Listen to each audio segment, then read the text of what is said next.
এজন্য নিজের চোখে আমরা নিজের ছোট থাকবো। আপনি যদি বড় হন এটা মানুষ বলবে। কে বলবে? নাকি আপনিই বলবেন? বলা যাবে না। এবং বিষ্ণু ইসলাম কিছু টেকনিক আমাদের শিখিয়েছেন, কিছু টেকনিক আমাদের জানিয়েছেন। এই কাজ করলে তোমরা অহংকার থেকে মুক্ত থাকতে পারবে। এর মধ্যে একটা হচ্ছে আগে আগে সালাম দেওয়া।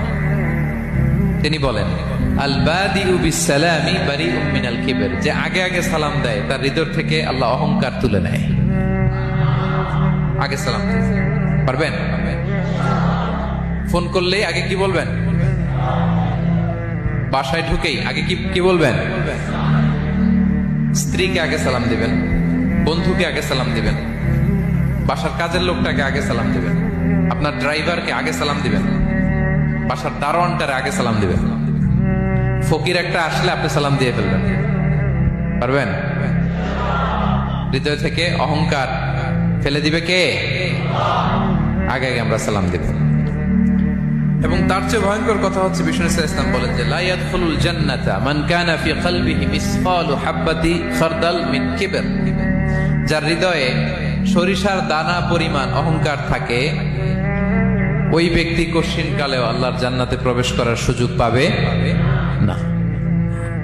কঠিন কালেও পাবে না। এর কারণ অহংকার আল্লাহর চাদর। অহংকার কার চাদর?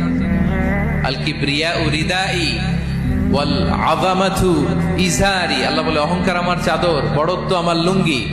যে এগুলো ধরে টান দেয় তারে আমি জাহান্নামে নিক্ষেপ করব। ফালা উবালি আই ডোন্ট কেয়ার, আমি ওদিকে কেয়ার করি না, আমি তারে জাহান্নামে ফেলব। সো অহংকার আমাদের সাজে না। আমি শুরুতেই তো বললাম আমাদের লাইফ সার্কেলটা একটু দেখাইলাম না যে ছিলাম কই, অস্তিত্বহীন থেকে দয়া করে মায়া করে তিনি আমাকে অস্তিত্বে এনেছেন। কত ছোট্ট, কত ক্ষুদ্র, কত নগণ্য, কত দুর্বল ছিলাম আমরা।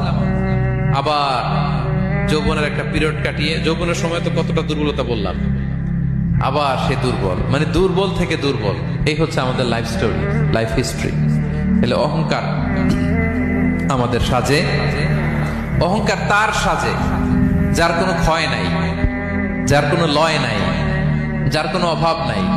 হ্যাঁ, গোটা বিশ্ব তার মুখাপেক্ষী, তিনি কারো মুখাপেক্ষী না, ঠিক কিনা? গোটা বিশ্ব তার কাছে ঠেকা, তিনি কারো কাছে ঠেকা না, ঠিক কিনা? গোটা বিশ্ব তাদের সার্ভাইভালের জন্য তার প্রতি মুখ থুবড়ে পড়ে থাকে, তিনি কারো জন্য বসে থাকা লাগে। অহংকার সাজে তার। আর এই আল্লাহর অহংকারের চাদর ধরে যে টান দেয়, আল্লাহ বলে ওরা আমি জাহান্নামে ফেলবো, আর তাদেরকে আমি পছন্দ করি না। আল্লাহ তাআলা অহংকারীদেরকে পছন্দ করেন না। তাহলে অহংকারকে আমরা না বলে দিব, নো বলবো, নো। আওয়াজ করে বলেন নো। শুধু মুখে মুখে